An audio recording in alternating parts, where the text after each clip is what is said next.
is one of those movies that comes along every so often that you watch it and then I get in front of the camera to shoot a review for it, and it makes me wonder why I do this sometimes, like why the hell I do this in the first place. However, I'm going to try to hold it together and compose myself long enough to actually film an actual review for this movie. Why? Well, that shit list at the end of the year has to get filled up somehow. So Hunter Killer is a generic-ass action movie that stars Gerard Butler. Common Gary Oldman somehow is in this movie a year after receiving Oscar consideration. Velma from Scooby-Doo is also in this movie too. And if you know anything about this movie, if you have seen the trailer, if you've seen any of the promotional material for it, then you probably already know what the story is. You know exactly what kind of movie you're getting. I shouldn't even have to tell you. Like, check out this plot and see if it doesn't sound oh so familiar. Okay, so Russian bad guys are doing Russian bad guy things, and they stage a coup with the Russian president, who they're trying to overthrow because they want to start a world war. Because then Americans have to put a submarine in enemy territory led by Gerard Butler so that they can rescue the Russian president. That's it. That's the movie. Don't act like you didn't see that shit coming. I will say this for this movie. It is awful. You guys actually thought I was going to say something positive about this piece of shit. Wow, you guys, I set you up for it.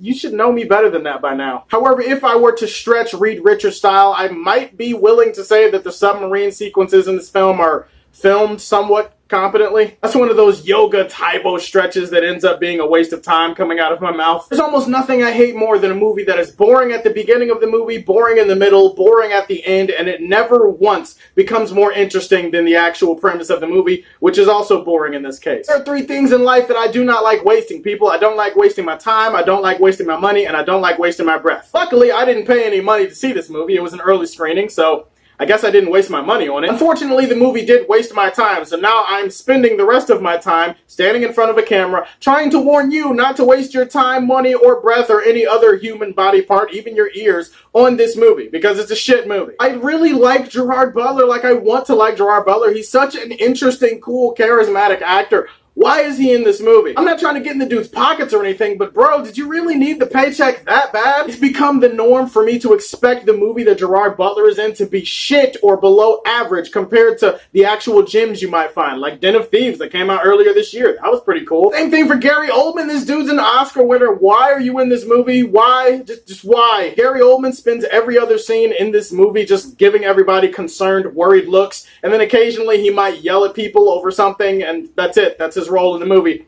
Nothing. Then you have Common, who's really only there so that he can speak in a low voice and look serious all the time. He adds nothing to the movie. In fact, none of the characters in this movie add anything to the movie. The movie wasn't really a great, original, or fresh and exciting premise in the first place. So when you take that, and then you add a shit ton of boring-ass, stupid characters, oh my god, it makes the entire experience painful. The problem is this movie is split basically into three sections. Like, there's the stuff that happens in the water with the submarine and its crew led by Gerard Butler. All of those people are boring. You have another section of people that are on land, like there's this American team of like 4 or 5 people, and their mission is to go in and rescue the Russian president. These people are boring, and I didn't give a shit about them. Then you have everything that's happening, I guess, back in America in the war room, where people just fuss at each other and argue over shit, and didn't care about them either. So again, you have three sections of the film that I do not give a shit about. Add that to a cliched and unoriginal story, really bad dialogue in some spots too. It gets to the point that late in this movie, I am just begging for anything